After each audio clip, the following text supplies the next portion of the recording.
This Math in Minute video is on CPCTC, used in triangle proofs.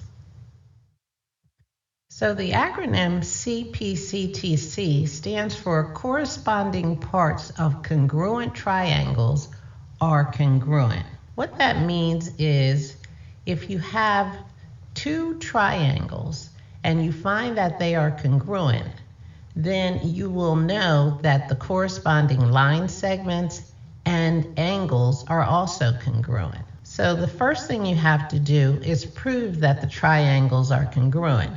And you do that by using postulates side, side, side, side, angle, side, angle, angle, side, angle, or hypotenuse legs to prove that the triangles are congruent. So let's take a look at this CPCTC proof example. You can see that we have two triangles ABC and triangle XYZ.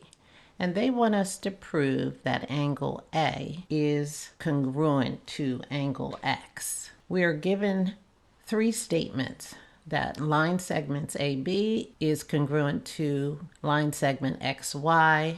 Likewise, BC is congruent to YZ, and CA is congruent to ZX.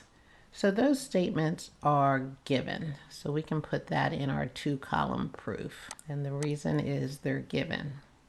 So based on the fact that three sides of both the triangles are congruent, we know that triangle ABC is congruent to triangle XYZ. So we can put that in our statement.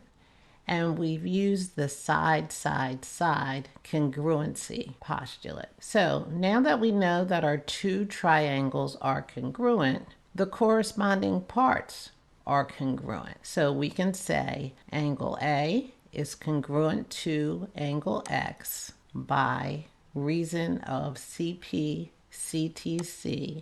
that corresponding parts of congruent triangles are congruent. So that's how you would use the CPCTC reasoning.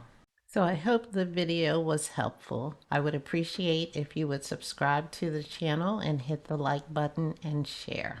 Please let me know if there are any math topics you would like me to cover in the comments below. Thanks for watching, and we'll see you next time.